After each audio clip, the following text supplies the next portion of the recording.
Hey, what's up, everyone, and welcome to the Huddle, where we discuss maintaining forward progress in your flooring career. I'm Paul Stewart, and I'm joined, as usual, by Jose and Daniel of Preferred Flooring. Everyone. Gentlemen, how are you doing today? Good. Doing Awesome. pretty good. All right. Well, Even if we weren't doing good, we'd probably tell you you're doing pretty good. yeah.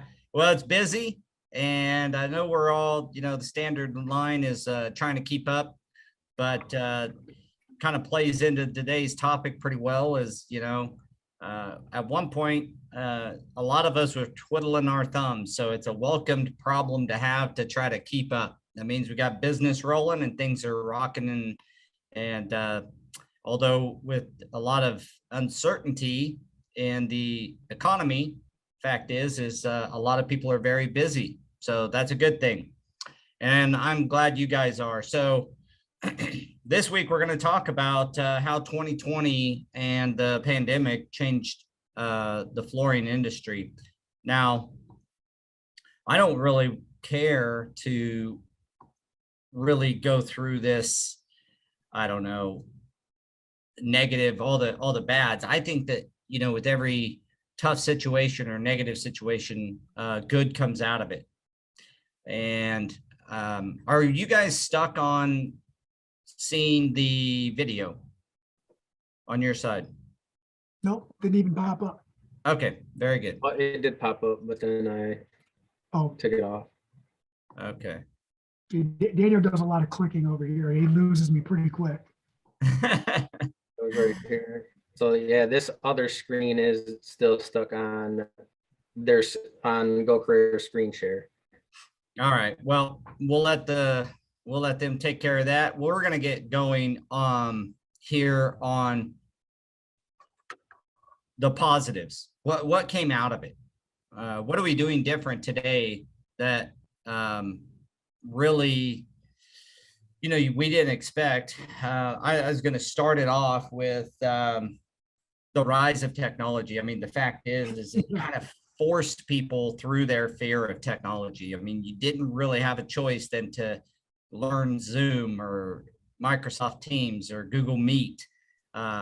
People that still had flip phones now have smartphones because they're meeting on Zoom. I mean, I've had Zoom calls with guys who, still had a flip phone, and now they got a smartphone so that they can be on Zoom calls, and they know how to work the technology.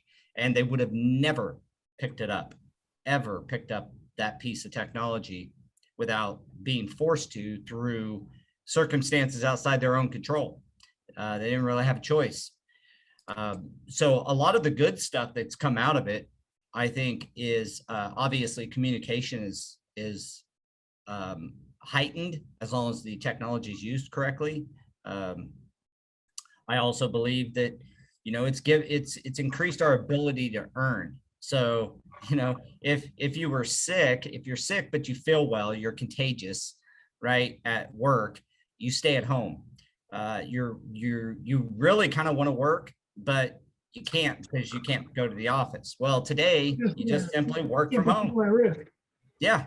I mean, it moved so fast over the last 2 years that it doesn't even seem like that's a big deal. But if you think about it, it's really huge. Just a few years back, if you had a sick kid, you would simply stay at home with that kid and either eat your PTO up or your vacation time, whatever a company, however you're set up at your companies, or,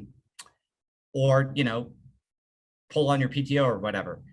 Today, if you have a sick kid and everything's okay and you can still work, you just got to be there for them because they can't be in daycare. Your ability to earn is still there.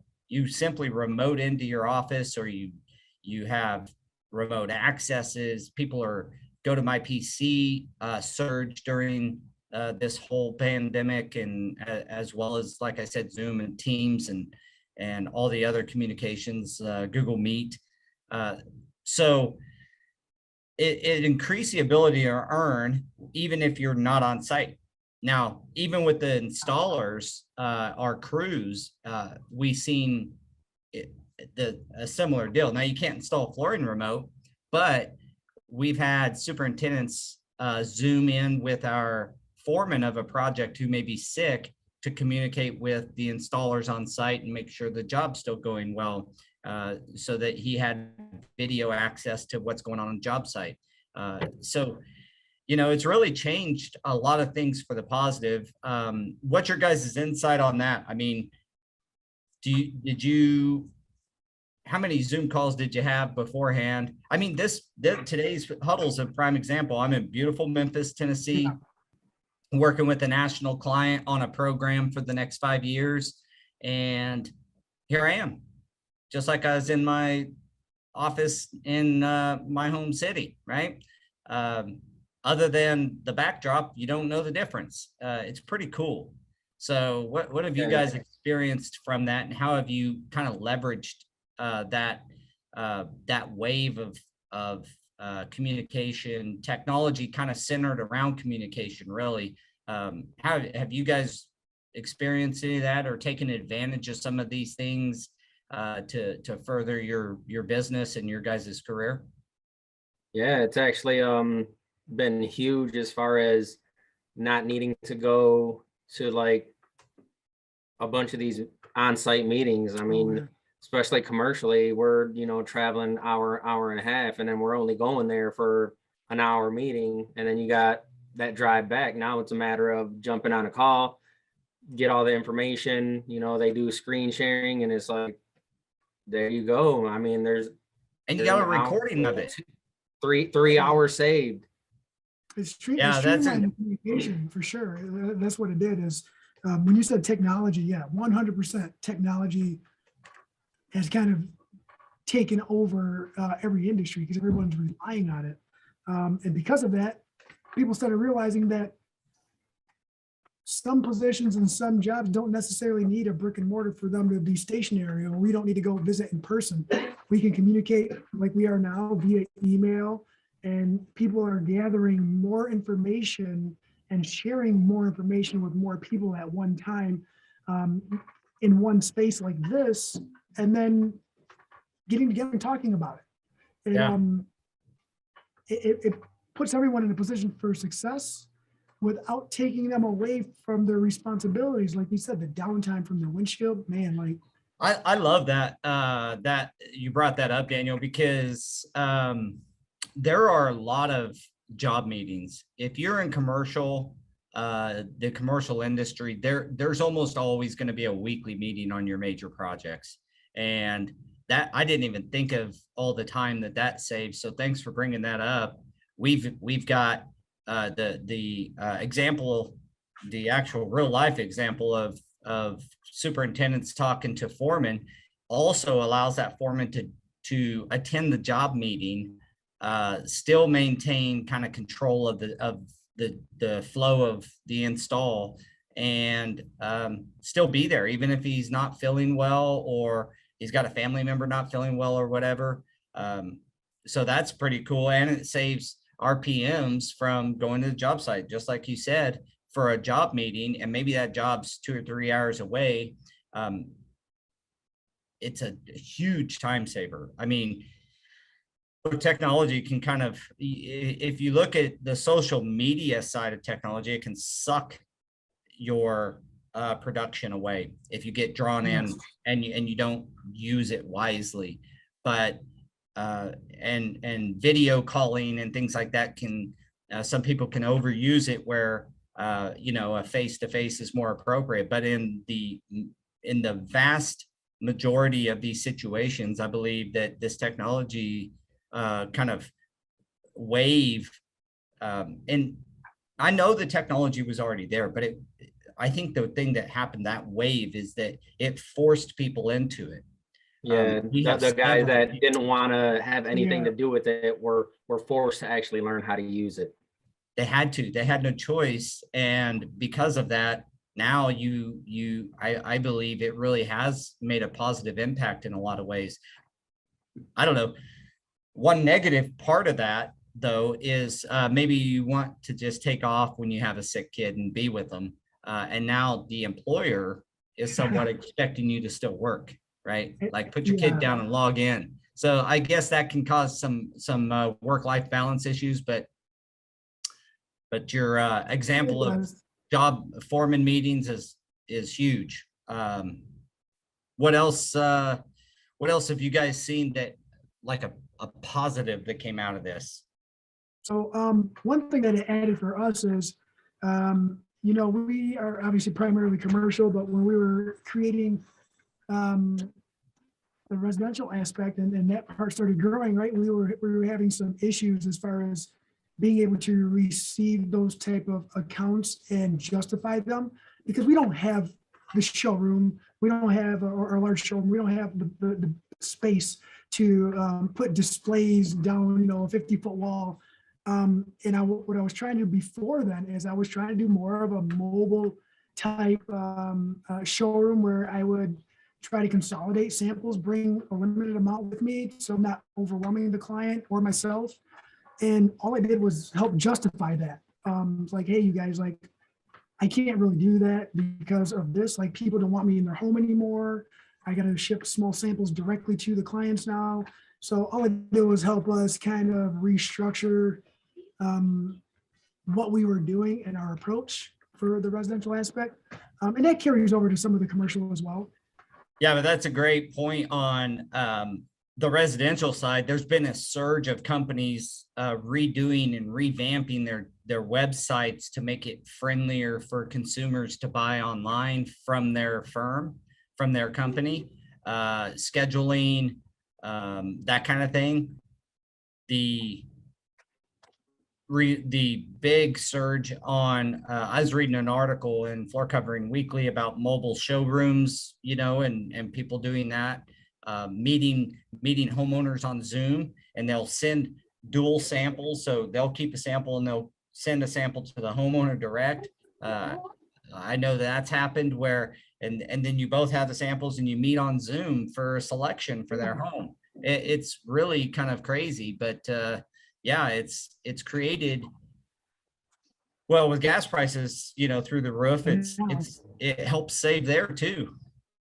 So that's an interesting take. I had a mobile showroom back in 2002, and we tried our hand in residential. We do about probably 10 at my flooring company. We probably do like 10 residential projects a year tops, on the very top side. So we're really just a commercial contractor at this point. We did try our hand in residential, but it is interesting to see the real push, even manufacturers with their, there's more coming out with room scene technology, so you can take a picture of your house and drop different floorings in there and see what they look like. You can do that on commercial as well. And we've actually used that some.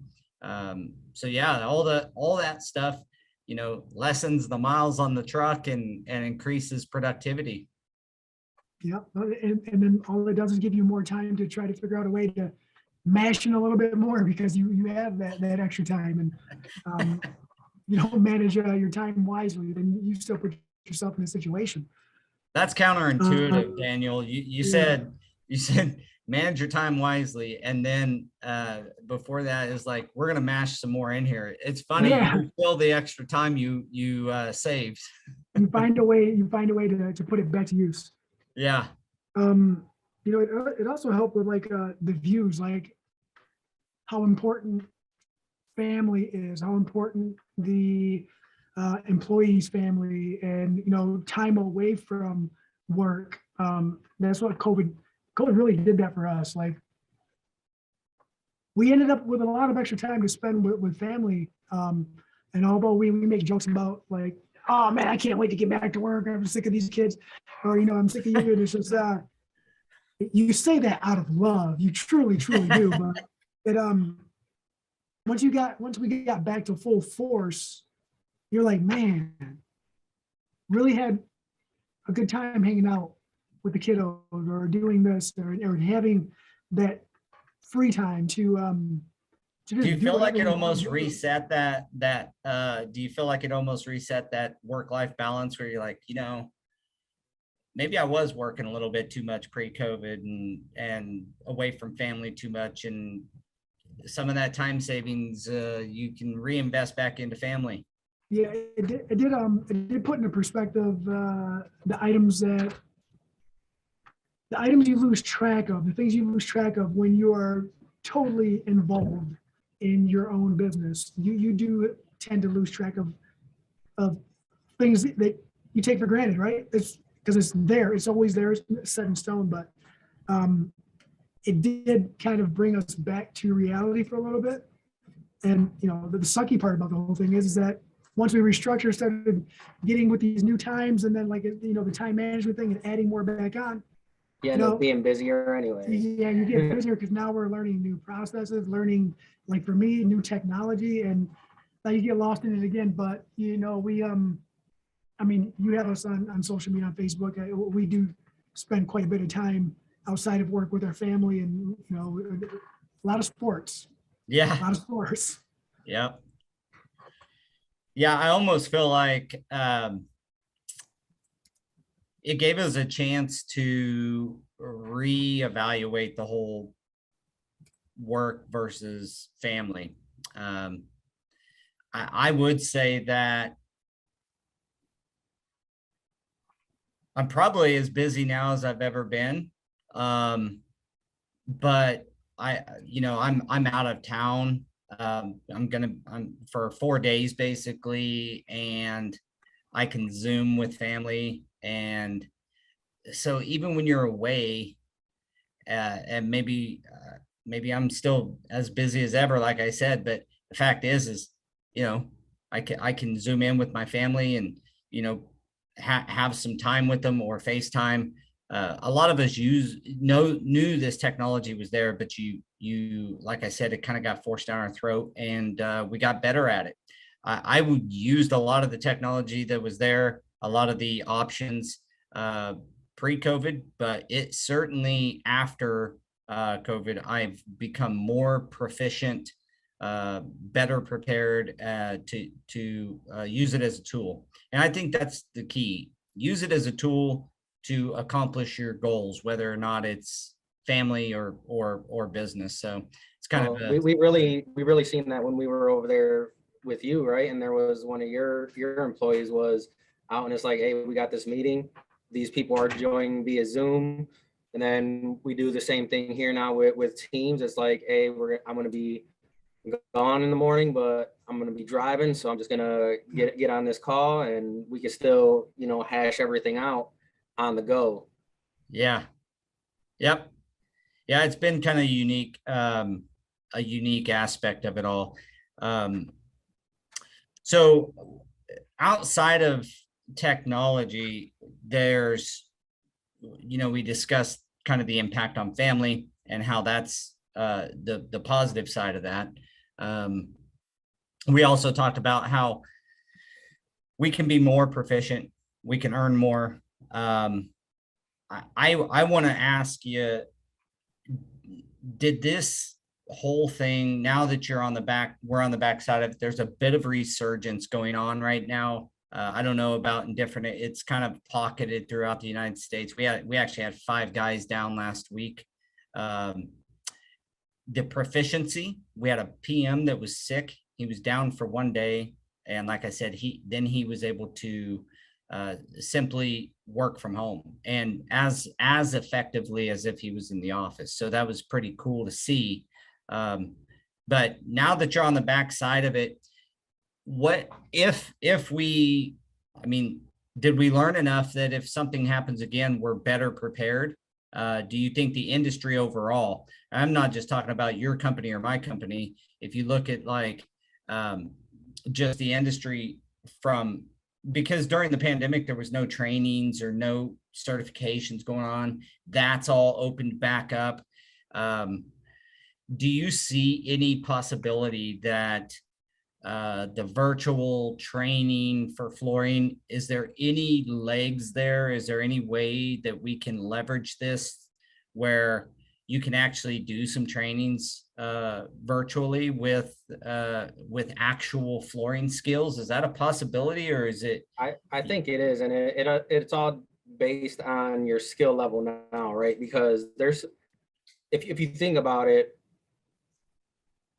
I've gone on YouTube you've gone on YouTube, we go on there and you look at the stuff and, you know, like we were talking about last time, it's, you kind of got to go with someone who knows what they're doing, right? And you got to be the judge of that. But you can learn a lot just from watching. And then when it comes to the actual, like, you know, the hands-on training or an actual certification, that can always come later. A lot of the stuff that we tell the guys is just all, it's not even necessarily hands-on stuff. It's all the technical stuff behind why you have to do it certain ways. That's the important part. And that's the thing that kind of gets missed a lot, because I've been in certification where, you know, one of the first questions asked was, who knows what F710 is? I'm the only one that raised my hand. And he's like, oh, it really doesn't, it's not important to you guys anyways. And I'm like, whoa. You need to back that up, because it's very important to us, because the installer's always the one that gets blamed for a job not going right and a failure. So if they don't know what they're supposed to be doing before they even start the job, then it's an issue already. So I think that once we get things set up to the point to where it is online and you can go online and it's, you know, you watch a video and you have to test. I mean, no one likes tests, right? But that's how you make sure that you retain the information.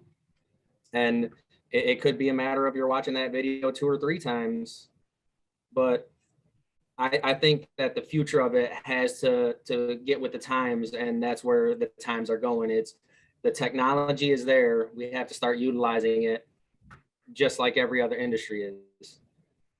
Yeah, there's remote doctors that, you know, diagnose and prescribe over Zoom calls now. I mean, teledoctors, you know, and Zoom, you go to a doctor's appointment on Zoom.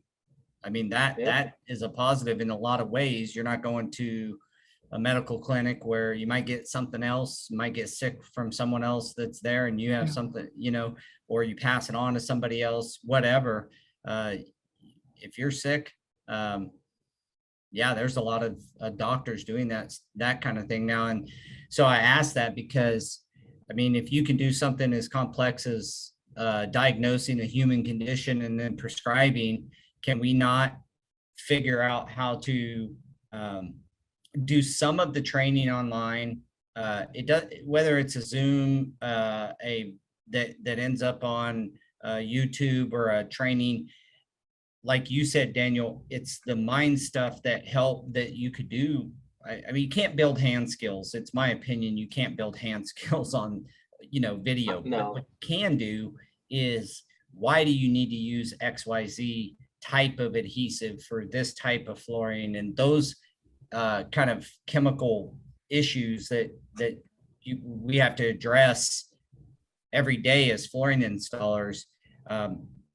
You can get that. I think that data can be online, and some of it is, but then test or do a on-site for the hands-on version of that, and increase the number of, maybe you have to take a online course or a, you know, a video series and test at the end to then qualify to get to your hands-on piece of that or something. But I thought we ought to, you know, with all this going on, all the capabilities for remoteness and training remotely, or doing work remotely, I thought it would be valuable for us to just kind of contemplate, how can we apply that now when it comes to trainings and certifications, those kinds of things. I mean, you can have a classroom on Zoom or on, you know, Teams where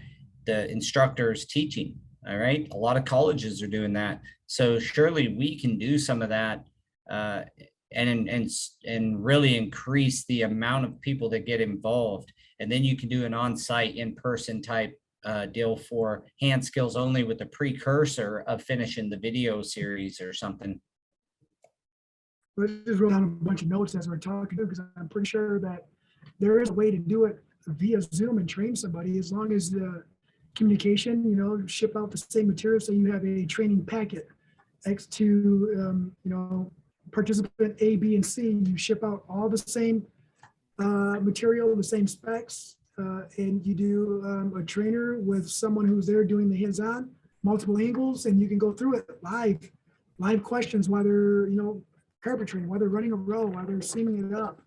It's just a matter of everyone having the right tools, everyone having the same material. And, I'm sure that there's a way. And the Yeah. right tools are all based on the person too, because I use tools that he doesn't even like to use, right? You got to use what you're comfortable with. Yeah.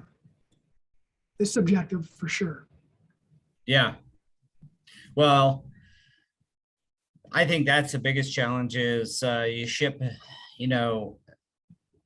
a set of, but I mean, what if, let me finish that thought. You ship, the materials to them for a training, but if they don't have the tools, I guess you could do a whole package with the whole thing and package it into a bundle. Here's the tools you're going to need for this training, along with the materials you're going to need to go through the training.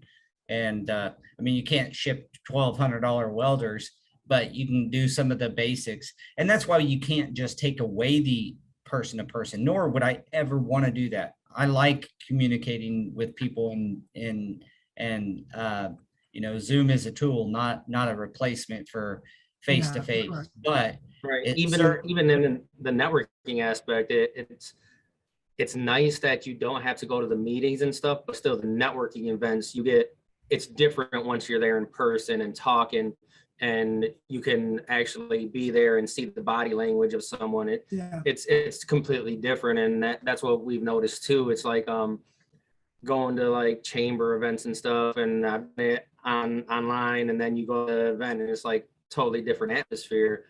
But those are two different things. The training, you're there focusing on learning. Networking, you're there to actually meet and talk about and open up to other people. yeah, did you guys go to any of the conventions or anything like that that were on virtual convention center type? FCICA, we've been to a few of them. Yeah. I've done a couple of them, and it's so easy to get distracted on that too, because you're sitting in front of your computer, you're not really 100% unplugging, and it's, I don't want to say it's not interactive, but you have Well, the that's the option to that's interact the with, challenge yeah. of it. That's Yeah. the challenge of it, is how do you stay engaged? How would you keep a new, somebody you're trying to teach something? Maybe it's not even a new guy, it's somebody who's really good at resilient, and is because we have a handful of guys that can lay sheet vinyl, flat lay sheet vinyl. If it's chemical weld, flat lay, they can do it. That guy now wants to learn how to flash cove heat weld.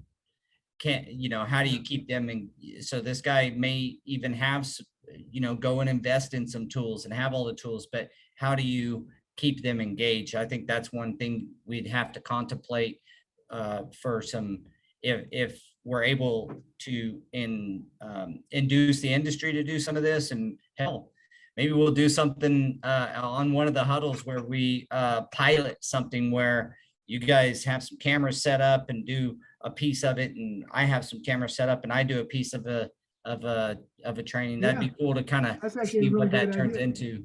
But keeping people engaged, I went to several conferences that were the virtual conference, and I can tell you that was at best, and I'm not trying to dog on anybody to set this stuff up, but at best it was informational at best. I didn't connect with anybody. The numbers went up. A lot of the organizations that set that stuff up said, well, our setup was we had a lot more participants on the the virtual conference. Yeah, they didn't have to versus- travel. You're going to get a lot more, and But they the don't have to worry about. engagement was super bad. I mean, I even exhibited for Go Carrera, several of them, and the engagement was terrible because it was so easy for somebody to come to your virtual booth and they weren't really there. on the Right. other side of the screen, they weren't really there engaging with you. They just came to get the points, because the only way that the virtual conferences could figure out how to uh,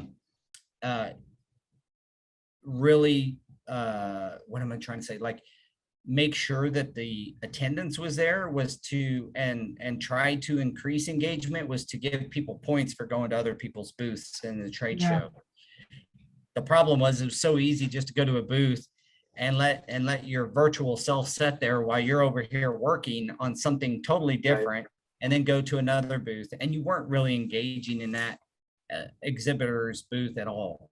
And what you just So said right there is an example of reaching 1,000 people versus reaching 10 people, right? If we're doing something virtual and you're only reaching out to 10 people, you can create a more personalized atmosphere versus a generalized atmosphere if you're reaching 1,000 people, because you're not going to be able to engage individuals one by one on that unless they're raising their hand and trying to, someone's going to have to sift through the questions and make sure that they're picking out what they feel are the important ones.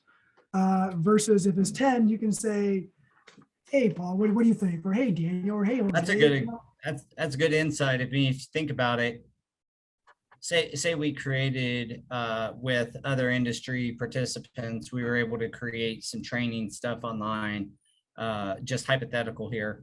I should say remote, not online. So live, like now, if we were doing a training, we had 50 people on. Just because the technology is there, you're not going to be able to, like you said, engage with 50 people. So just because you have the capability of having 1,000 people on your call or on your training, it doesn't mean you're going to be able to be more effective or train 1,000 people. You really got to keep that back down to 15, 20, 30. Yeah, so I think that is a really good point, that the virtual doesn't mean that you can just reach the world effectively with your message or with your training. That's a good point.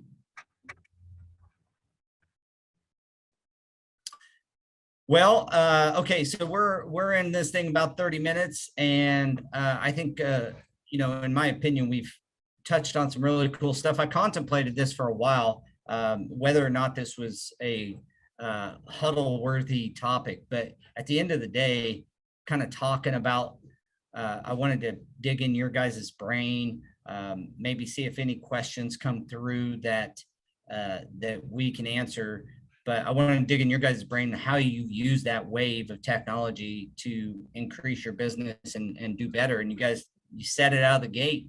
We're busier than ever, but we've saved a lot of time. So the assumption would be that we are working, we're getting more done in less time, and possibly being more effective, as long as we use the tools correctly. I mean, we just talked about how to use it incorrectly, I think, but so I'm gonna open it up for questions. Looks like one came through. Do you see any new complications if any other shutdowns happen due to COVID? Read this new round is spreading faster than any of the others. So the question is really, do you see any new complications if another shutdown was to happen? Well, my opinion, I think there's going to be new ones, because although we've prepared a little, it's something like climbing Mount Everest. Just because you did it once doesn't mean there's not new complications when you go to try to do it again. It's still going to be a battle, but I do think we're better prepared. You learn on your first rise to the summit, so to speak, some of the tools and equipment you need to grab onto to make your next ascent to Everest more safer, faster, and more productive. And I think if we see a bigger outbreak, I think we're all more prepared and have the tool set that can help us get through it in a lot faster, better, more productive manner. And that's, I'm not a doctor, so I don't know from a physical standpoint, but it's not going to be such a shock like it was last time. Last time it was just a complete shutdown, right? Like no one was prepared for it. No matter what you say you were prepared for, you couldn't prepare for that. The labor aspect is totally different because if it does hit and it affects the labor, now we're already at a shortage. It's going to put us in a way worse position than we were before. So, people might scramble to get projects done because their business is hinged on the fact that they need to get up and running. They need to get their occupancy license inspection, so maybe a wave of installers going to come in and not necessarily know exactly what they're doing. Maybe more failures, which is going to put the mills back into a restructuring program to try to make it easier to install. I don't know. There's a lot of different angles you can look at it. But we can only prepare for what we know. And until we hit that, we'll never That be that ready brought, for everything. that brings up a thought. In the first one, we had a lot of, from a national perspective, we personally didn't experience this, but from a national perspective, there was a lot of older installers that decided to call it quits. Like, Yeah. it was time. They were going to be down and out of work. They might as well go ahead and retire. If another one happened, I would fear that the ones that held on, we're 2 more years down the road. So somebody who was 58 at that time may not have pulled the trigger. Someone at 62 did. So if we have another resurgence that shut things down, I could see another wave of installers just calling it quits and I'm going to go ahead and retire. So I think if that just came to mind right at this moment. So I would think that would be a major complication, especially if it was extended. But I would say the new guidelines is like, if you get COVID, stay home 5 days or 24 hours without, to my understanding, 24 hours without fever and stay home for 5 days, right? So it's a lot better than if you came in within 6 feet of somebody who had COVID, you got to You're 2 weeks. 14 days, right? Yeah. So it's already gotten a lot better on how we deal with things, and hopefully, the powers to be kind of handle it a little bit differently as well if there was a new Right. shutdown. And the So- understanding across the board is a lot better too. Like at first, we're like, what? Okay, all right, you got to go for 2 weeks or whatever, 14 days. You got to go for 10 days. Your kid, oh man, that means you're in quarantine now too. And then we have to try to relay that information to clients. And they were like, well, this has got to get done. Well, on the flip side of that, I think they've actually, at least the GCs that we've been doing work for have gotten a lot better when it comes to that stuff, because not only do they know that, one, you get sick, you're staying home. Like Yeah. there are no ifs, ands, or buts about it. Like, I don't want you here if you're sick. And then 2, it's the labor shortage, and it's not just us, it's everywhere, right? So manufacturing, you look at the mills and they're running into the same situations to where they get people sick and then they run behind. And it's been a struggle at times, because it's like, all right, I was supposed to get my material right on this day.